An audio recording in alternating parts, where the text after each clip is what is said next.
안녕하십니까. 이병기 선교사입니다. 조종사 출신 선교사가 전하는 예수님 이야기 3월 첫 번째 주일 말씀입니다. 오늘 말씀 나눌 내용의 제목은 한 왕의 몰락과 영웅의 등장 이렇게 정했고요. 본문으로 선정한 성경 말씀은 우리 모두가 기억했으면 하는 참 중요한 말씀이고요. 다윗이 골리앗에게 외치는 말씀입니다. 사무엘상 17장 45절에서 47절로 다윗이 블레셋 사람에게 이르되 너는 칼과 창과 단창으로 내게 나아오거니와 나는 만군의 여호와 이름 곧 내가 모욕하는 이스라엘 군대의 하나님의 이름으로 내게 나아가노라. 오늘 여호와께서 너를 내 손에 넘기시리니 내가 너를 쳐서 내 목을 베고 블레셋 군대의 시체를 오늘 공중에 세워 땅의 들짐승에게 주어 온 땅으로 이스라엘의 하나님이 계신 줄 알게 하겠고 또 여호와의 구원하심이 칼과 창에 있지 아니함을 이 무리에게 알게 하리라. 전쟁은 여호와께 속한 것인즉 그가 너희를 우리 손에 넘기시리라. 다윗은 전쟁이나 난관에 처했을 때 무력이나 권력이 아닌 하나님의 이름으로 돌파하겠다는 것이고요. 이 전쟁에 반드시 승리해서 하나님 살아계심을 또 전쟁의 승패는 하나님의 소관임을 증명하겠다는 겁니다. 우리 예수 믿는 사람들이 인생의 장애물 앞에서 꼭 명심해야 될 말씀 같습니다. 사울은 이스라엘의 첫 번째 왕으로서 두 번이나 크게 하나님을 실망시키게 됩니다. 첫 번째는 사무엘 선지자가 집전해야 하는 출정 예배, 즉 전쟁 시작 전에 군대의 출정 예배를 자기가 직접 집전해 버린 겁니다.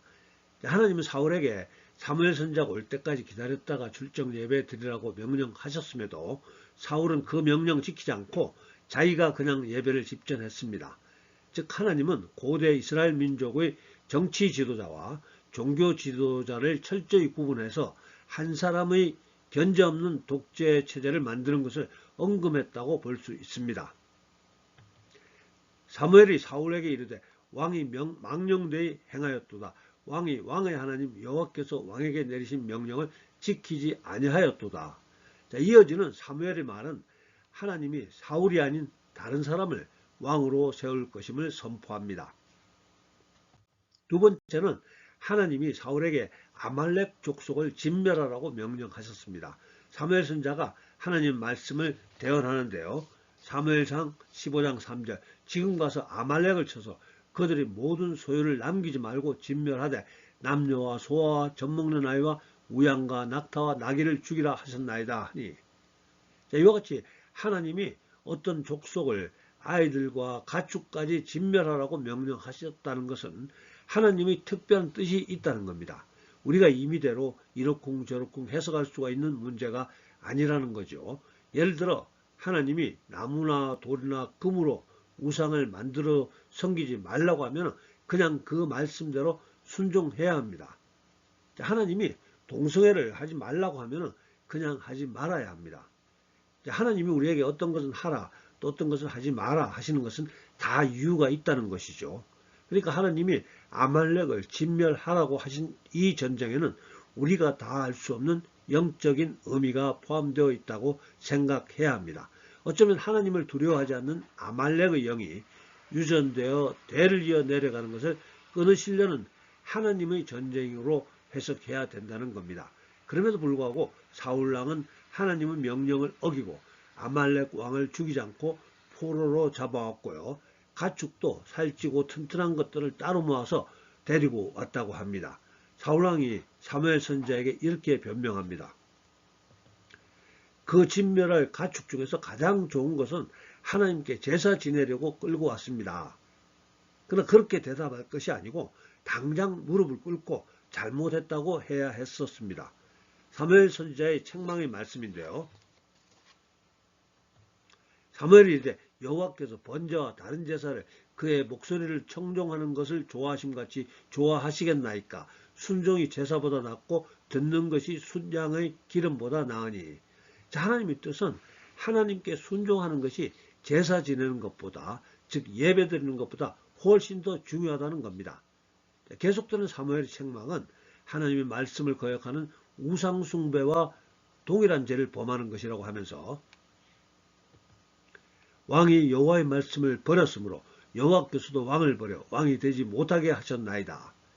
사무엘 선지자가 이와 같이 엄중한 책망을 하는데도 사울은 그 책망을 무겁게 받아들이지 못합니다. 그리고 나서 성경 기록은 이제 이야기의 주인공이 사울에서 다윗으로 넘어가게 됩니다. 아무튼 사울과 헤어진 사무엘은 자기의 거처로 돌아가서 사울 때문에 계속 슬퍼 기도하고 있었습니다. 그때 하나님 말씀입니다. 여호와께서 사무엘에게 이르시되 내가 이미 사울을 버려 이스라엘 왕이 되지 못하게 하였거늘 내가 그를 위하여 언제까지 슬퍼하겠느냐. 너는 뿔에 기름을 채워 가지고 가라. 내가 그를 위하여 언제까지 슬퍼하겠느냐. 하나님이 이미 버린 자를 위해서 계속 기도하는 것을 책망하신다는 말씀입니다. 그리고 하나님은 사무엘 선지자를 자기가 택하신 한 소년에게 보내 그를 새로운 왕으로 기름 부으라고 명령하시게 됩니다. 사무엘은 하나님 명령에 따라서 베들레헴에 살고 있는 이새라는 사람에게 가게 되는데요. 이새에게는 아들이 8명 있었고요. 사무엘이 이새의 집에 들어가서 이새의 장남을 보니 과연 왕이 될 만한 인물로 보였습니다. 그런데 하나님이 보시기에는 아니었던 겁니다. 여호와께서 사무엘에게 이르시되 그의 용모와 키를 보지 말라. 내가 이미 그를 버렸노라. 내가 보는 것은 사람과 같지 아니하니 사람은 외모를 보거니와 나 여호와는 중심을 보느니라 하시더라. 하나님은 사람의 중심을 보시는 정확한 판단을 하십니다. 우리는 사람 외모를 보고 거의 대부분 잘못 판단합니다. 지금까지 되돌아보면 저도 사람 판단 정말 참 잘못했던 적이 많았었습니다. 특별히 우리는 모두 정치 지도자들이 거짓말에 너무 잘 속고 있습니다. 그러면 우리 예수 믿는 사람들은 하나님처럼 사람의 중심을 볼 수 있도록 우리 나름대로 노력해야 합니다. 그리고 지금 어느 때보다 하나님이 주시는 지혜로 사람의 중심을 볼 수 있어야 하는 시기라고 생각합니다. 아무튼 오늘 사무엘 선지자도 이새의 장남이 왕이 될 만한 사람으로 생각했었으나 하나님이 거부하셨습니다. 그래서 사무엘은 이날 이새의 집에 모여있는 나머지 아들들을 하나씩 다 자기와 하나님 앞에 지나가게 했었으나 그 중에는 하나님이 인정하는 왕이 될 만한 자가 없었습니다. 사무엘이 이새에게 그곳에 없는 나머지 한 명도 데려오라고 했고 그 시각 들판에서 양을 지키고 있던 막내 다윗이 불려오게 되었습니다. 자, 그러자 여호와께서 이르시되 이가 거니 일어나 기름을 부으라 하시는지라. 사무엘이 기름 뿔병을 가져다가 그의 형제 중에서 그에게 부었더니 이날 이후로 다윗이 여호와의 영에게 크게 감동되니라. 사무엘이 떠나서 라마로 가니라. 드디어 다윗이 이스라엘 왕으로 기름 부음을 받았습니다. 그리고 이때부터 다윗은 실제 이스라엘 왕이 될 때까지 10년 이상 오랜 시간 동안 온갖 힘든 과정을 통과해야 했습니다. 즉 오늘 다윗이 왕으로 기름 부음을 받았다는 것은 왕을 만드는 사관학교에 입학한 것과 같습니다. 다윗은 비록 기름 부음은 받았으나 여전히 들판에서 양을 치고 있던 평온한 어느 날 이스라엘의 적국 블레셋 군대가 이스라엘로 쳐들어왔습니다. 그래서 이스라엘도 사울왕을 포함한 이스라엘 군대가 출동해서 엘라 골짜기를 사이에 두고 양측 군대가 대치하게 되었습니다. 그런데 블레셋 사람들이 진영해서 싸움을 도두는 자가 왔는데 그의 이름은 골리앗이요 가드 사람이라. 그의 키는 6규빗 한 뼘이요. 6규빗 한 뼘은 대략 2m 90입니다. 그러니까 3m가 되는 엄청난 거인입니다. 키가. 이런 거인이 이스라엘 진영을 향해 앞에 나와서 소리를 지릅니다. 이스라엘 군인들아, 너희 중에 하나를 택해서 나와 겨루자. 내가 이기면 너희는 우리 종이 되고 너희가 이기면 우리가 너희 종이 되기로 하자. 한번 나와봐라. 이때 이스라엘 군사들 중에 다윗의 형들이 3명이나 소집되어 전장에 나와 있었고 그때 마침 나이가 어린 다윗은 아버지 심부름으로 형들에게 전해줄 음식을 가지고 그곳을 방문하게 되었습니다. 전쟁터에 방문해 보니 자기들 이스라엘 군사들은 두려움에 떨고 있고 블레셋은 골리앗을 믿고 용기 백배해서 지금이라도 막 쳐들어올 것 같았습니다. 소년 다윗의 마음에 의분이 일어났습니다. 이 할례받지 않은 블레셋 사람이 누구이기에 살아계시는 하나님의 군대를 모욕하겠느냐. 다윗이 의분에 겨워서 이스라엘 군대 지휘부로 가서 사울 왕에게 자기가 한번 골리앗을 상대하겠다고 자청합니다. 사울 왕이 기가 막혀 말립니다. 야, 너는 안 된다. 너는 소년이고 골리앗은 천하장사 거인이다. 이때 다윗의 말입니다. 왕이시여, 걱정하지 마십시오. 제가 아버지의 가축을 지킬 때 사자와 곰도 쳐 죽이곤 했었습니다. 주의 종이 사자와 곰도 쳤은즉 살아계시는 하나님의 군대를 모욕한 이 할례받지 않는 블레셋 사람이리이까 그가 그 짐승의 하나와 같이 되리이다. 대단한 자신감이죠. 그러니까 다윗은 들판에서 양을 치다가 양떼를 해치려던 사자와 곰도 쳐 죽이곤 했다는 이야기입니다. 자, 제 생각에는 사자와 곰을 힘으로 상대했다기보다 다윗이 특기인 물맷돌을 던져서 치명상을 입히고 나서 그 후에 달려가 잡아 죽였을 것 같습니다. 아무튼 사울왕은 마지못해 다윗이 골리앗과 싸울 수 있도록 허락합니다. 드디어 다윗이 대열 앞으로 나서는데요. 손에 막대기를 가지고 시내에서 매끄러운 돌 5을 골라서 자기 목자의 제구, 곧 주머니에 넣고 손에 물매를 가지고 블레셋 사람에게로 나아가니라. 한 손에는 막대기, 다른 한 손에는 물매를 들고 주머니 속에 돌을 가지고 골리앗에게 걸어갑니다. 골리앗이 보니 양치기 소년 하나가 막대기 들고 자기에게 걸어오는 모습을 보게 되는데요. 얼마나 가짜났을까요? 골리앗이 다윗을 비웃습니다. 내가 너를 시체로 만들어 짐승 먹이로 줘야 되겠구나. 그때 다윗의 외침입니다. 유명한 구절이고요. 본문 말씀입니다. 다윗이 블레셋 사람에게 이르되 너는 칼과 창과 단창으로 내게 나아오거니와 나는 만군의 여호와의 이름 곧 내가 모욕하는 이스라엘 군대의 하나님의 이름으로 내게 나아가노라. 오늘 여호와께서 너를 내 손에 넘기시리니 내가 너를 쳐서 내 목을 베고 블레셋 군대의 시체를 오늘 공중의 새와 땅의 들짐승에게 주어 온 땅으로 이스라엘에 하나님이 계신 줄 알게 하겠고 또 여호와의 구원하심이 칼과 창에 있지 아니하면 이 무리에게 알게 하리라. 전쟁은 여호와께 속한 것인즉 그가 너희를 우리 손에 넘기시리라. 다윗의 외침을 듣고 골리앗이 다윗 쪽으로 걸어 나올 때 다윗도 골리앗을 향해 달려나가면서 손에 주머니에 돌을 가지고 물매로 던져 블레셋 사람이 이마를 치며 돌이 그의 이마에 박히니 땅에 엎드러지니라. 그리고는 다윗이 달려가서 엎드러진 골리앗의 칼을 뺏어서 그를 죽이고 목을 베니까 블레셋 군인들이 혼비백산하여 다 도망가고 이스라엘은 함성을 지르면서 공격하고 그들을 경멸하게 됩니다. 여기서 소년 다윗이 이스라엘 영웅으로 등장하게 됩니다. 오늘 이야기 여기까지 하고요. 주제별로 나눠서 조금 더 진행하도록 하겠습니다. 첫 번째 주제는 사울왕의 몰락은 사울왕에게 바른 조언을, 즉 직언을 할 수 있는 사람이 없었다는 겁니다. 그래서 지난 시간에 소개해 드렸듯이 사소한 감정 때문에 85명의 제사장과 또 그 가족들 모두를 살해하는 끔찍한 일도 저지르게 된 것입니다. 견제받지 않는 권력이 극도로 남용된 한 가지 사례였습니다. 통치 권력이 견제받아야만 하는 또 한 가지 사례 간단하게 소개하겠습니다. 나중에 다윗이 왕이 되어서 다윗도 무소불위의 권력을 갖게 됩니다. 어느 날 왕궁에서 내려다보니까 왕궁 아래 어떤 집 마당에서 예쁜 여인이 목욕을 하고 있었습니다.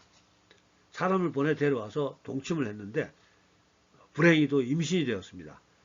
여인의 남편은 전쟁터에 나가 있는 자기 부하 우리아라는 장군입니다.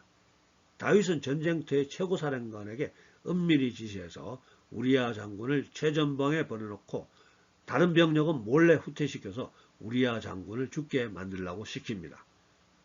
우리아 장군은 전사하고 다윗은 미망이 된 우리아의 부인을 데려와서 자기 부인으로 삼아버립니다. 이 일은 진상을 아는 많은 증인들이 있었겠지만 누가 감히 전제군주인 왕에게 지적을 하겠습니까?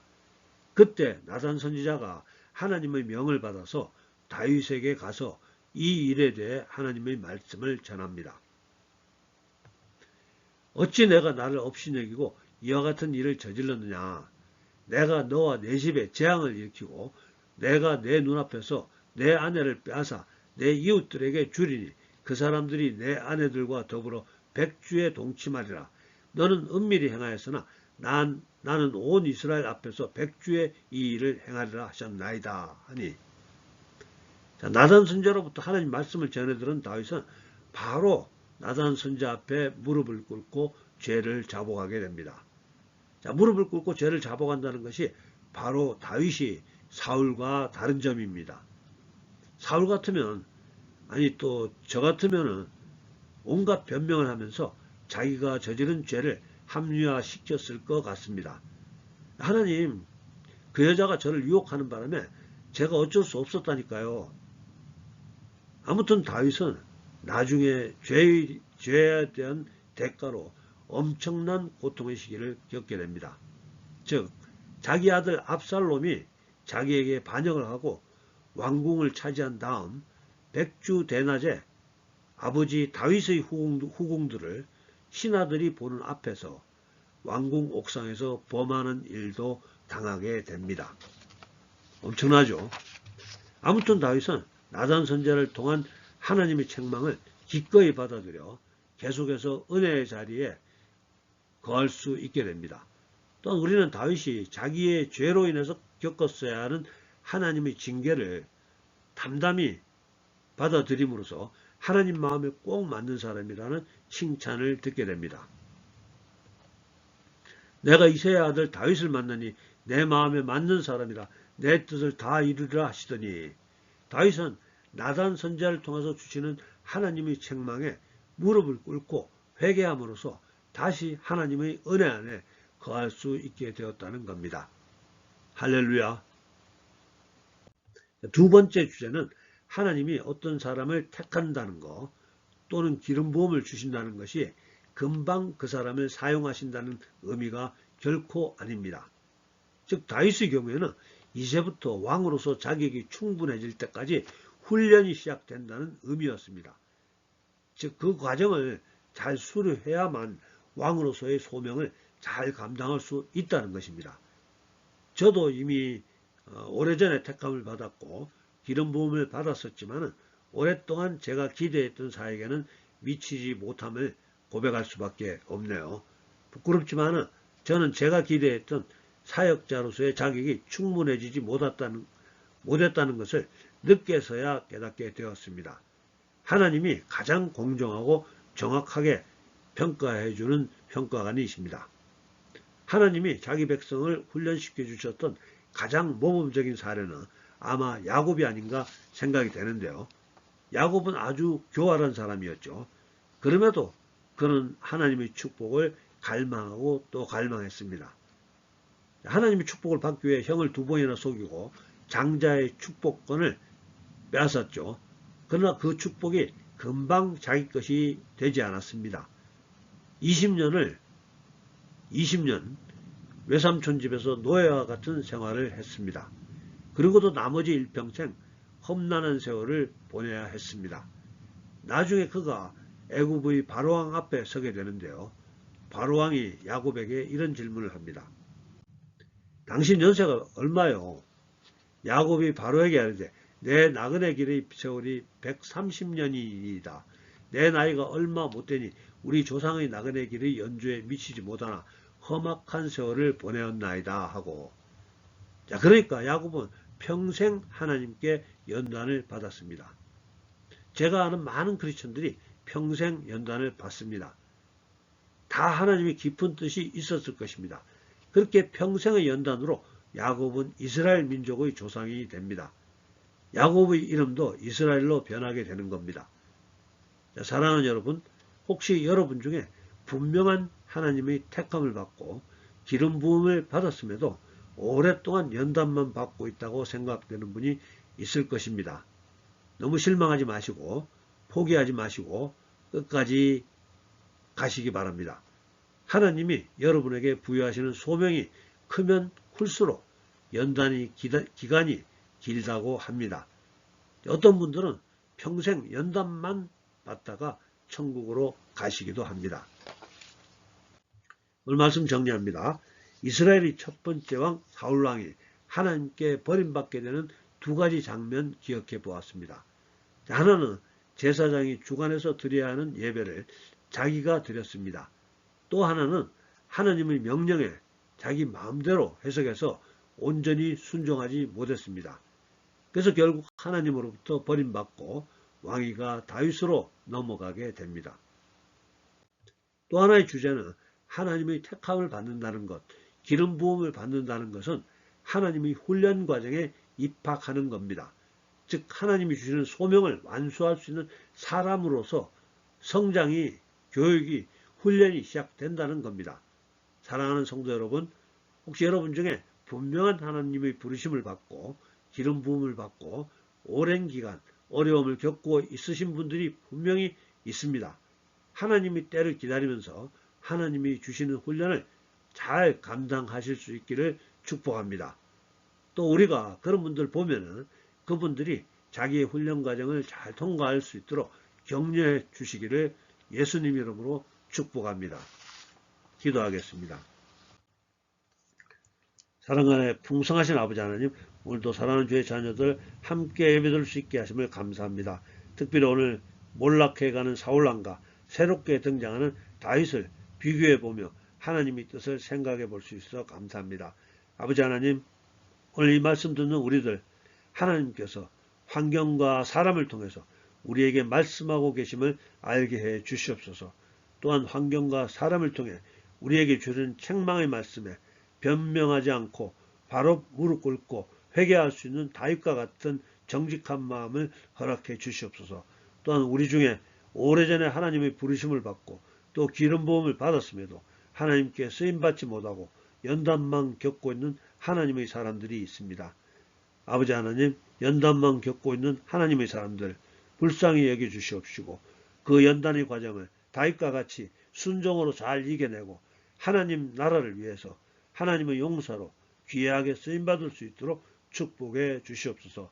오늘 말씀 듣는 우리들도 연단만 받고 있는 하나님의 사람들을 볼 때 비난하거나 정죄하지 않고 위로해주고 격려해 줄 수 있는 너그러운 사람들 다 될 수 있도록 축복해 주시옵소서.